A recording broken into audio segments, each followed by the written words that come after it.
Subscribe to Infidelity Tales Lab. Now let's begin.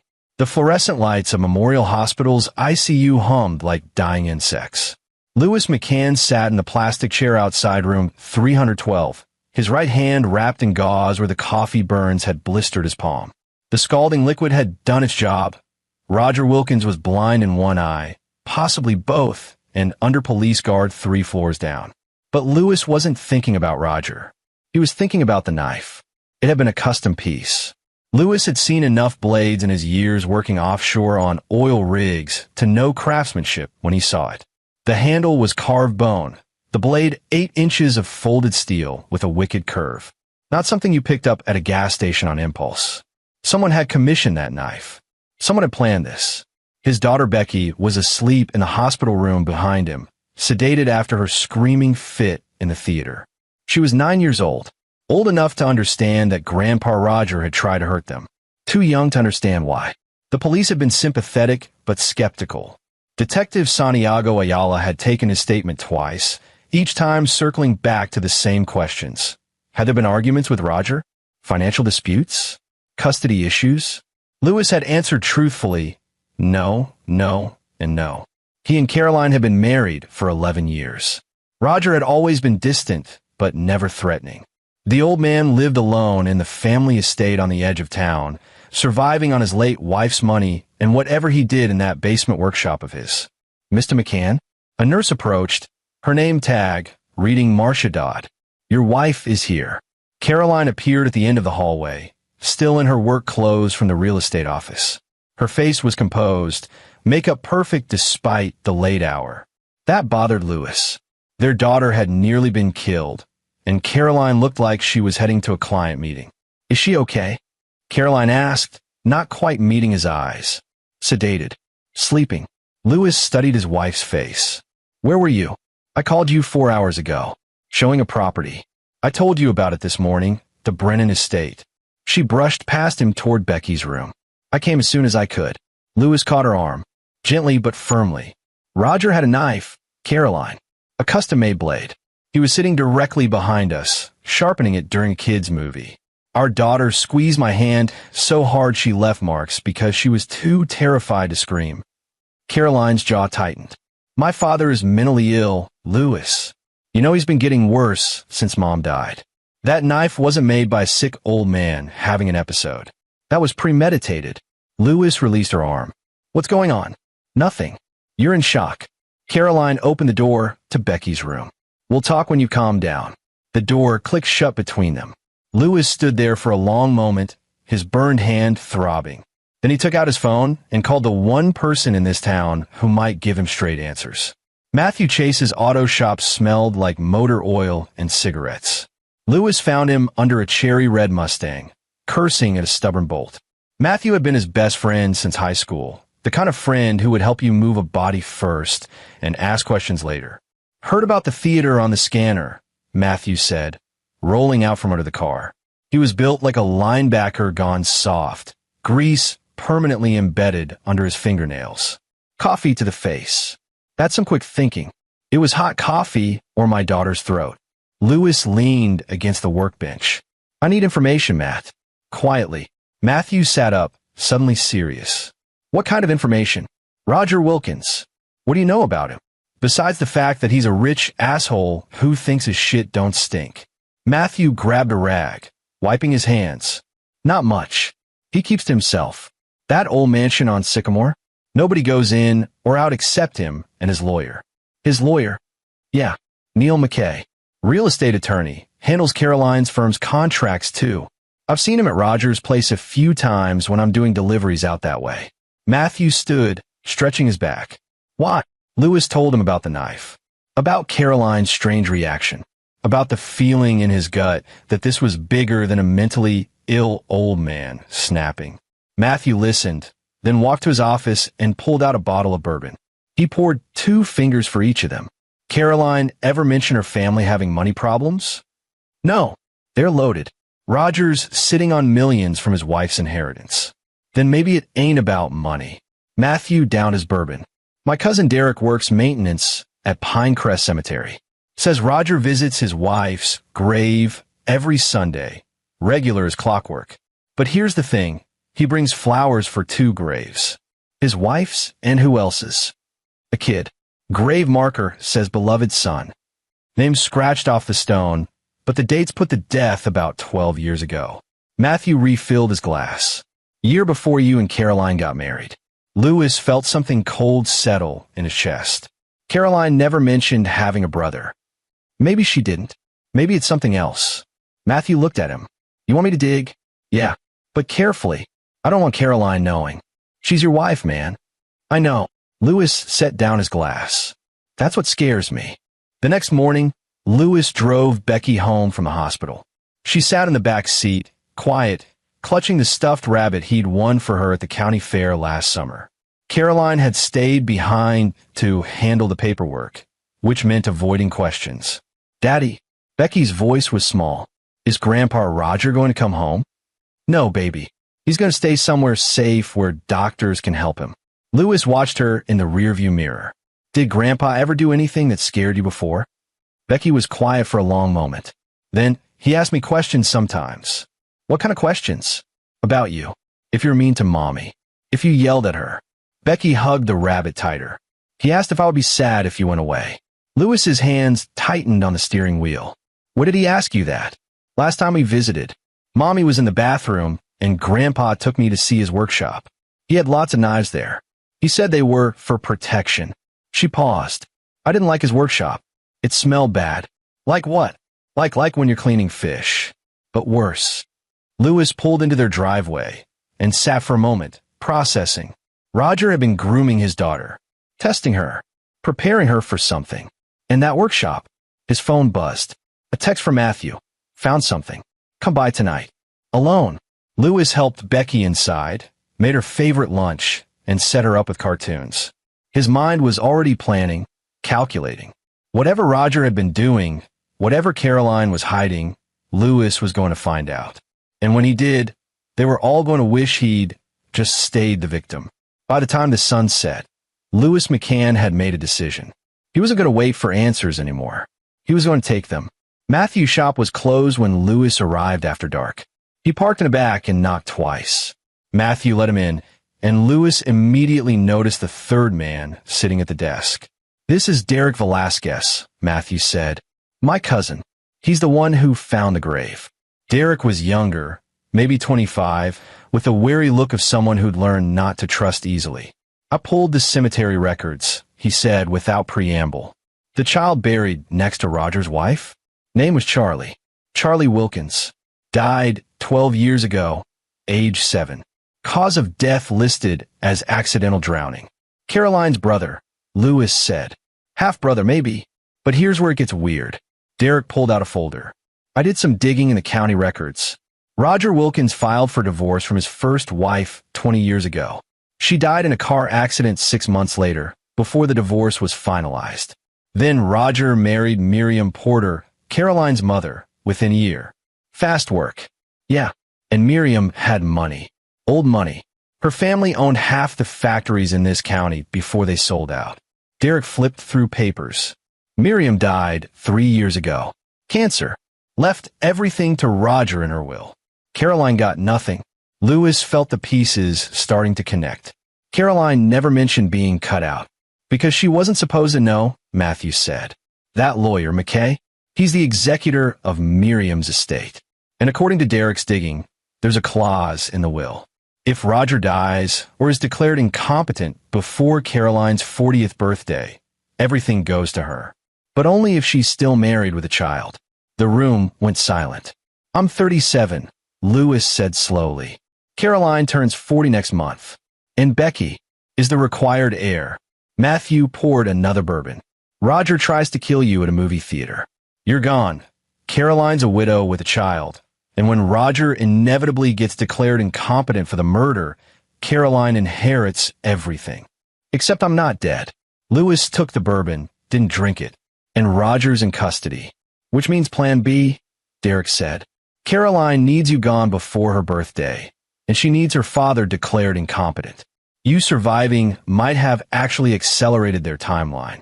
Louis thought about Caroline's composed face at the hospital, her absence during the attack. the way she deflected his questions. She set this up. Looks like it. Then why the hell would Roger go along with it? He loses everything either way. Matthew and Derek exchanged looks. That's what we can't figure, Matthew said. Unless there's something else going on. Lewis stood, pacing. His mind was working now, fitting pieces together. Becky said the workshop smelled like rotting fish. But Roger doesn't fish.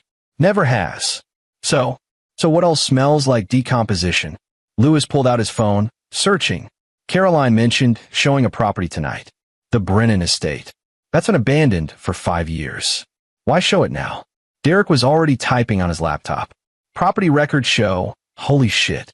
The Brennan estate is owned by a holding company. McKay's firm handles the paperwork. Can you find out who else has access? Give me 10 minutes. While Derek worked, Lewis called the hospital. The nurse, Marcia Dodd, answered on the third ring. Mr. McCann, is everything okay? I need to know if anyone's tried to see Roger Wilkins. Just his lawyer, Mr. McKay. He came by an hour ago, but the police wouldn't let him in without proper authorization. He left pretty upset.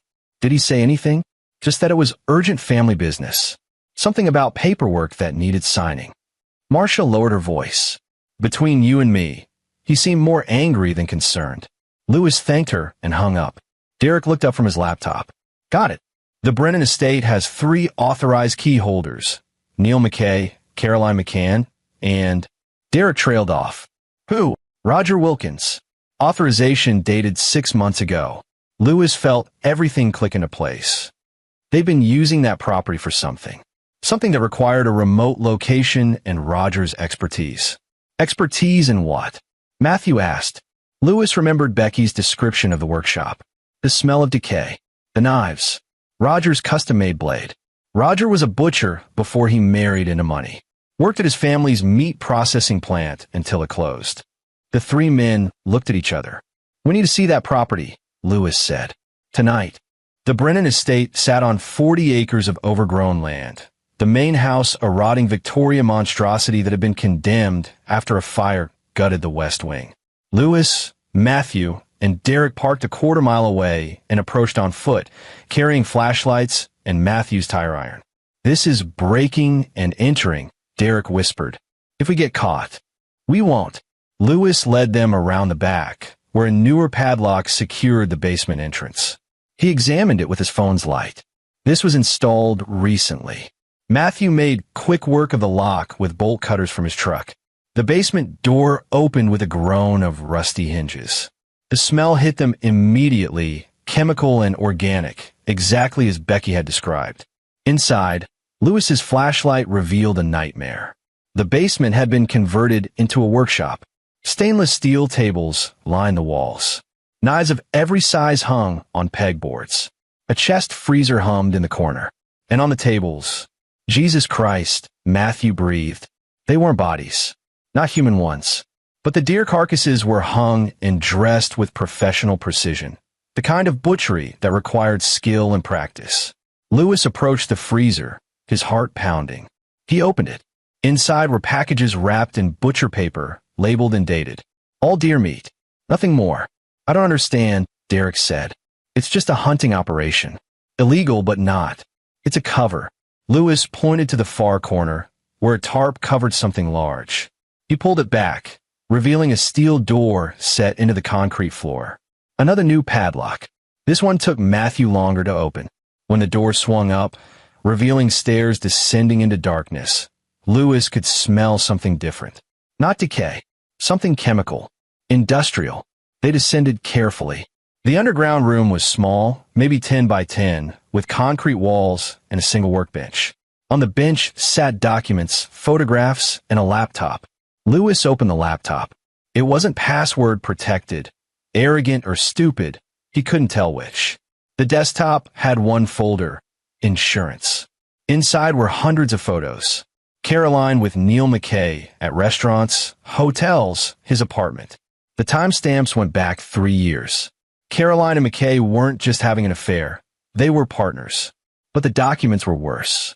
Bank statements showing money flowing from Miriam's estate into offshore accounts, just small enough to avoid triggering audits. Property deeds being quietly transferred. And emails, Dozens of emails between Caroline and McKay, planning not just Lewis's death, but Roger's murder afterward. They were going to kill Roger too, Lewis said, reading. Make it look like a murder-suicide. He kills me in a psychotic break. Caroline has him declared incompetent and inherits. Then Roger has an accident in the psychiatric facility. But Roger found out, Matthew said, reading over his shoulder. He's been gathering evidence. This whole hunting operation was his cover to build a case against them. Derek pointed to a series of photographs. Roger meeting with someone Lewis didn't recognize. Who's that? Lewis zoomed in on the image. The man was older, professional-looking, carrying a briefcase. In one photo, you could see a business card being exchanged. Detective Santiago Ayala's card, Lewis read. Roger was going to the police. Then why try to kill you at the theater? Lewis thought about it. About the knife, the sharpening, Becky's warning. What if he wasn't trying to kill me? What if he was trying to warn me? By sharpening a knife behind you? Think about it. Roger knows Caroline and McKay are planning to kill me. He can't go to the police without evidence, and he needs time to gather it. But Caroline moves up the timeline. Maybe she suspected he knew. Roger can't warn me directly. Caroline would know. So he stages something public, something that would put police attention on the family. Lewis paced. The knife was meant to scare us, make Becky alert me. He knew she'd see it. He wanted me to defend myself, create a scene, get police involved. That's insane, Derek said. Or brilliant, Matthew countered. If Lewis is dead, Caroline inherits, and Roger loses everything. If Lewis kills Roger in self-defense, Caroline still inherits, but Roger's evidence might surface. But if Roger just threatens Lewis publicly and gets arrested, Lewis is safe, Caroline can't make her move, and Roger has time in custody to negotiate with the police. Lewis pulled out his phone, copying files from the laptop. Except I threw coffee in his face and might have blinded him. Now he's under guard, can't talk to anyone, and Caroline thinks she still has time. What are you going to do? Derek asked. Lewis finished copying the files. I'm going to give her all the time she needs, and then I'm going to take everything from her. Over the next week, Lewis played the role of grieving, confused husband perfectly. He comforted Caroline, agreed to couples therapy to process the trauma, and even suggested taking Becky to visit a child psychologist. Caroline relaxed, believing she had him convinced that Roger was simply mentally ill. Behind the scenes, Lewis was moving pieces into place. First, he visited Roger in the hospital. The old man had lost one eye completely. The other was severely damaged. They communicated through written notes, with Lewis pretending to be a concerned son-in-law bringing comfort. I found your evidence, Lewis wrote. I know what Caroline and McKay are planning. Roger's good hand trembled as he wrote back. Protect Becky. That's all that matters. Why didn't you tell me? You wouldn't have believed me. Caroline had you fooled. Had everyone fooled. Roger's writing grew more shaky. I tried to make a scene. Wanted police involved. Protect you both. I'm going to stop them, Lewis wrote. But I need your help.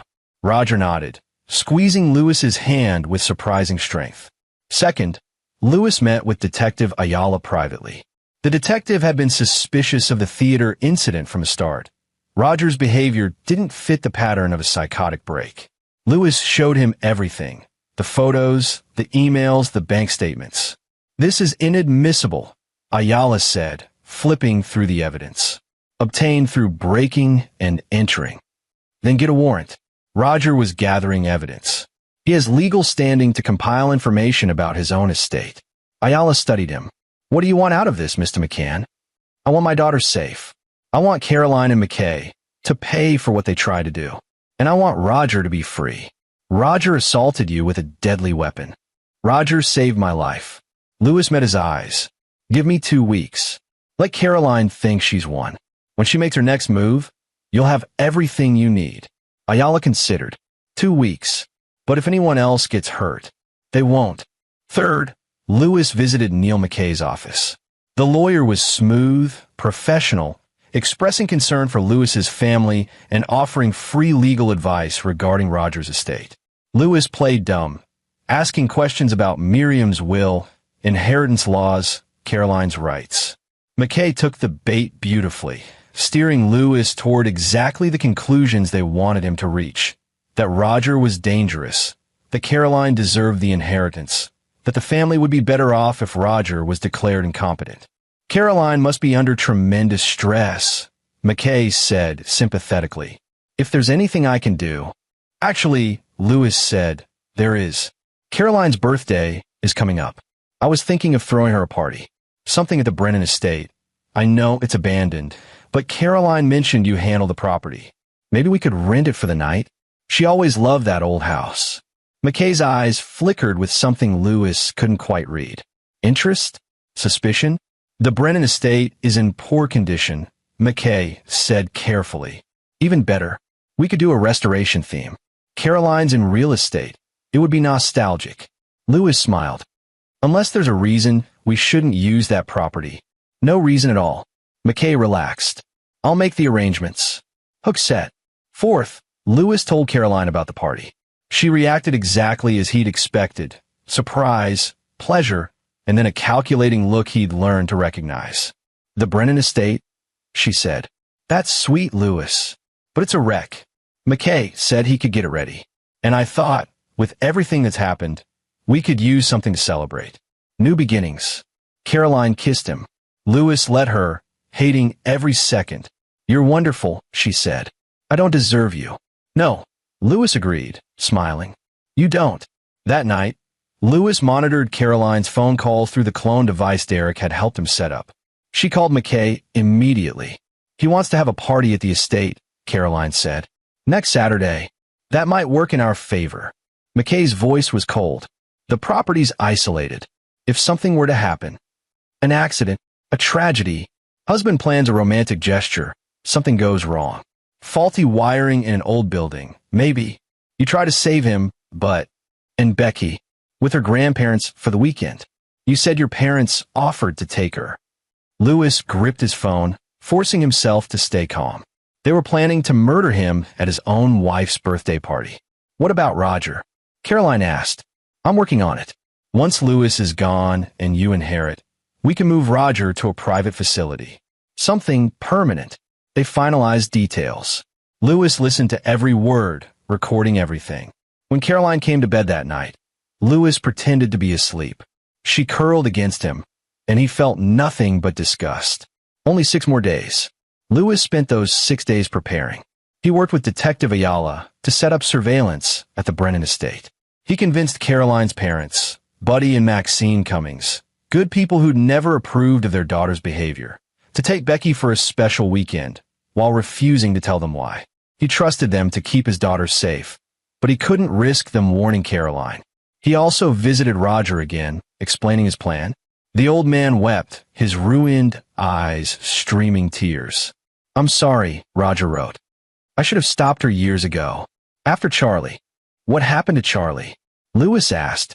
Roger's hand shook as he wrote. Caroline was jealous. Miriam loved Charlie more. He was her son from her first marriage. Caroline was always second. When Charlie drowned in the pool, Caroline was there. She said it was an accident. Miriam never believed her. Changed the will to protect Charlie's memory. Left everything to me so Caroline couldn't touch it. That's why the inheritance clause. Miriam wanted Caroline to prove herself. Raise a child successfully. Be a good wife. And she could have the money. But Caroline just learned to fake it better. Roger gripped Lewis's hand. I've known for years what she is. I just couldn't prove it. You try to protect me. I try to save myself. You and Becky were. I'm sorry. I was a coward. You're not a coward now. Roger managed a broken smile. On Saturday morning, Lewis drove to the Brennan estate alone. McKay had arranged for caterers, decorators, even a string quartet. Everything looked beautiful and festive. Lewis spent 2 hours walking the property, noting exits, checking the surveillance Detective Ayala's team had installed. Everything was ready. Caroline arrived at 6, dressed in an emerald green gown that had cost Lewis 3 months' salary. She looked stunning. She also looked excited, like a predator finally cornering its prey. This is perfect, she said, kissing him. You've outdone yourself. Only the best for you, Lewis said. He meant it as irony. She took it as devotion. The party started at 7. 20 guests, Caroline's work friends, a few of Lewis's co-workers from the rig, people from town. All witnesses to the happy couple celebrating together. Lewis played the doting husband, making toasts, dancing with his wife, laughing at jokes. At 8:30, McKay arrived, fashionably late. He handed Caroline a wrapped box. "Happy birthday," he said, his eyes meeting hers with meaning. Inside was a vintage bottle of wine. Lewis recognized the label. It had been Miriam's favorite. "How thoughtful," Caroline said, smiling at McKay with just a hint of something more. "Lewis, would you open it?" "In the kitchen." The kitchen was in the back of the house, away from the guests. Lewis went willingly, McKay following. Caroline stayed with the party. The kitchen was dark. Lewis flipped the light switch. Nothing happened. "Electrical problems," McKay said behind him. "Old house." Lewis turned. McKay was holding a gun. "You know what's funny?" McKay said conversationally. "Caroline actually grew to like you. Said you were kind, good with Becky. Made her almost regret this." "Almost, but not quite," Lewis said calmly. "Money's a wonderful motivator. Miriam's estate is worth $14 million. Split 2 ways instead of 3. You understand." "I do, which is why I'm disappointed you thought this would work." McKay frowned. "What?" Lewis raised his voice slightly. "Now, detective." The lights came on. Detective Santiago Ayala stepped out of the pantry, weapon drawn, 2 uniformed officers behind him. "Neil McKay, you're under arrest for attempted murder, conspiracy to commit murder, and fraud." Ayala moved forward. "Drop the weapon." McKay's face went white. He dropped the gun, stumbling backward. "You can't, this isn't." "We have everything," Lewis said. "Every email, every photo, every bank transfer. Roger's been documenting your crimes for months. And tonight, you and Caroline just tried to murder me in front of 20 witnesses and 3 hidden cameras." In the main room, Lewis heard Caroline's voice raise in alarm as more officers moved in. The guests' confusion turned to gasps as Caroline McCann was handcuffed, her perfect facade finally cracking. Lewis walked out to face her. She saw him, and her expression twisted from shock to pure rage. "You bastard," she hissed. "I gave you everything. You gave me lies," Lewis said quietly. "And you tried to take my daughter's father. You really thought I'd just let that happen. Roger was the one. Roger saved my life. You tried to end it. There's a difference." Caroline lunged at him, screaming. The officers held her back as she shrieked obscenities, her composure completely shattered. This was the real Caroline, Lewis realized. The monster underneath the makeup. McKay, by contrast, had gone silent, his lawyer's mind already calculating plea deals and defense strategies. But Lewis knew the evidence was insurmountable. They were finished. As the police led them away, Lewis stood in the decorated Brennan estate, surrounded by confused party guests and abandoned champagne glasses. Detective Ayala approached. "That was risky," the detective said. "They could have shot you before we moved in. They had to incriminate themselves fully. Just conspiracy charges might not stick. But attempted murder with witnesses?" Lewis shook his head. "They walked right into it. Roger will be released tomorrow. Medical evaluation shows he's competent, just devastated by grief and family betrayal. The DA's not pressing charges. Good. He deserves that much." Ayala studied him. "What will you do now?" Lewis thought about Becky, safe with her grandparents. About the life he'd built that had turned out to be constructed on lies. About the fact that he'd almost died because his wife wanted money more than she wanted him. "I'm going to get my daughter," he said, "and we're going to start over. Somewhere Caroline can never touch us again." 2 months later, Lewis stood in Roger's hospital room as the old man prepared for discharge. The eye damage was permanent. Roger would never see clearly again, but he was alive, free, and remarkably at peace. "The estate is yours," Roger said, speaking carefully around his injuries. "Miriam's will stipulate that if Caroline is proven unfit, control passes to you as Becky's guardian. My lawyers have already processed the paperwork." "I don't want your money," Lewis said. "It's not my money. It's Miriam's. She wanted it to protect a child. Let protect Becky." Roger smiled sadly. "I failed Charlie. I won't fail my granddaughter." Lewis considered. $14 million. Enough to give Becky any life she wanted. College, travel, security. All from the grandmother she'd never known, protected by the grandfather who'd tried to save them both. "Thank you," Lewis said finally. Roger reached out, and Lewis took his hand. "I'm sorry I didn't believe in you sooner," Roger said. "You're stronger than I gave you credit for." "You taught me something," Lewis said. "Sometimes the best move is the one nobody expects."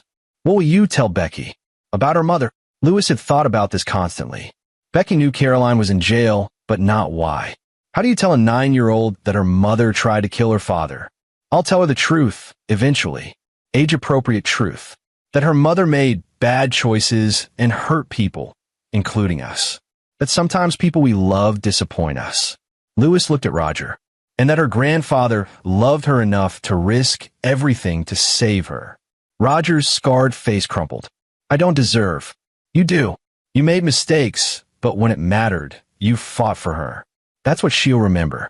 They sat together in silence. Two men broken and rebuilt by the same woman's cruelty, now bound by their determination to protect the little girl who'd survived it all. Caroline and Neil McKay's trial was swift. The evidence was overwhelming. Recorded phone calls, emails, bank statements, Roger's documentation, and the attempted murder with police witnesses. Both were convicted on multiple counts. McKay got 25 years. Caroline got 30, her sentence enhanced by the cold calculation of her crimes and her attempt to harm her own child's father. Lewis didn't attend the trial. He didn't need to see her face again. Detective Ayala sent him updates, and that was enough. What Lewis did do was take Becky to therapy, a good therapist named Dr. Judith Ash who specialized in childhood trauma. Slowly, carefully, Becky started to process what had happened. She had nightmares about the theater, but they became less frequent. She asked about Caroline sometimes, and Lewis told her the truth in small pieces. Mommy did something very bad. Mommy is in a place where she can't hurt anyone anymore. Mommy won't be coming home. "Do you miss her?" Becky asked one night. Lewis thought about it honestly. "I miss who I thought she was. But that person wasn't real. The real person hurt us. So no, I don't miss the real her." "I don't miss her either," Becky said quietly. "Is that okay?" "It's more than okay, baby. It's honest." Lewis sold their old house and moved to a different city, using Miriam's money to buy a modest home in a good school district. He quit the oil rig job, too much time away from Becky, and started a small business renovating houses. Matthew moved with them, becoming Lewis's business partner and Becky's surrogate uncle. Roger came too, once he was healthy enough. He lived in the guest house, a quiet presence who spent his days in the garden and his evenings reading to Becky. The little girl had been hesitant at first, but Roger was patient. He let her set the pace. And slowly, carefully, they built something real. One afternoon, Lewis found them in the garden, Roger's scarred hands showing Becky how to prune roses. "Grandpa says you have to cut away the dead parts so the healthy parts can grow," Becky said, concentrating on her work. "Your grandpa's right," Lewis said, watching them. Roger looked up, his damaged eyes meeting Lewis's. There was understanding there, gratitude, and something like redemption. They were all cutting away dead parts. Caroline, McKay, the lies, the fear. Cutting them away so what remained could grow. 5 years passed. Becky turned 14, bright and resilient and fiercely independent. She'd inherited Caroline's beauty, but Lewis's character and Roger's quiet strength. She knew her mother was in prison. She knew what Caroline had done, and she'd made peace with it in the way that children do, accepting the facts, then moving forward. "I'm going to visit her," Becky announced one Saturday morning. Lewis lowered his coffee cup. "Your mother?" "Yeah. The prison allows supervised visits." "I've been thinking about it." Becky sat down across from him. "I'm not going to forgive her or anything, but I want to see her. Tell her I survived. That we all survived. You don't owe her anything." "I know. That's why I want to do it. Because I don't owe her, so if I visit, it's my choice. My power." Lewis studied his daughter. She was so much stronger than he'd been at 14. Stronger than he'd been at 30. "Do you want me to come with you?" "Would you?" "Of course." They visited Caroline the following month. The prison was gray and sterile, smelling of disinfectant and despair. Caroline appeared behind the glass partition looking older, harder, her beauty eroded by years and guilt. She cried when she saw Becky. "You're so grown up." "Yeah." Becky's voice was steady. "I am. I'm sorry," Caroline said, the words tumbling out. "I'm so sorry for everything. I was selfish and cruel and—" "You tried to kill my dad," Becky interrupted. "You teamed up with your boyfriend to murder him and steal Grandma's money. You scare me at the theater. You made me think my grandpa was a monster when he was trying to save us." Caroline's face crumpled. I know. I was sick. I wasn't thinking. You were thinking fine. You just didn't care." Becky stood. "I came here to tell you that I don't need you. I have Dad and Grandpa Roger and Uncle Matthew. I have a good life. You tried to destroy it, and you failed. That's all I wanted to say. Becky, please." "Goodbye, Caroline." Becky walked away. Lewis followed, but not before meeting Caroline's eyes one last time. There was nothing to say. She'd made her choices. Now she'd live with them. In the parking lot, Becky cried. Lewis held her while she sobbed, releasing years of anger and hurt and grief. When she was finished, she wiped her eyes and smiled. "I feel better," she said. Yeah, like I finally closed the door." She took his hand. "Can we get ice cream?" Lewis laughed. "Absolutely." They drove to the ice cream shop, singing along to the radio, and Lewis thought about Roger's wisdom about cutting away dead parts. Becky had just done that. Cut away the last connection to Caroline's poison. She was free now. They all were. The final chapter came 7 years later. Lewis received a letter from the prison. Caroline was dying. Cancer, same as her mother. She'd requested to see Becky one last time. Becky was 21 now, in college, studying psychology with the goal of helping children like herself. She read the letter and handed it back. "No," she said simply. "You sure?" Lewis asked. "I already said goodbye. I don't need to do it again." Becky shrugged. "She's dying, and that's sad. But she made her choices. I'm making mine." Caroline died 3 weeks later. Lewis didn't attend the funeral. Neither did Becky or Roger. They marked her passing quietly at home, then moved on with their lives. Roger died peacefully 2 years after that, in his sleep, in the guest house he'd made his home. Becky and Lewis buried him next to Miriam and Charlie. The family reunited at last. On his gravestone, they put, "Beloved grandfather." He made mistakes, but when it mattered, he did right. At the funeral, Becky, now Dr. Rebecca McCann, child psychologist, gave the eulogy. She talked about redemption, about how people could change, about how love, real love, meant protecting people even when it cost you everything. Lewis stood beside her, Matthew on his other side, and thought about the night in the theater when everything had changed. The knife being sharpened. Becky's whispered warning. The coffee burning his hand as he threw it.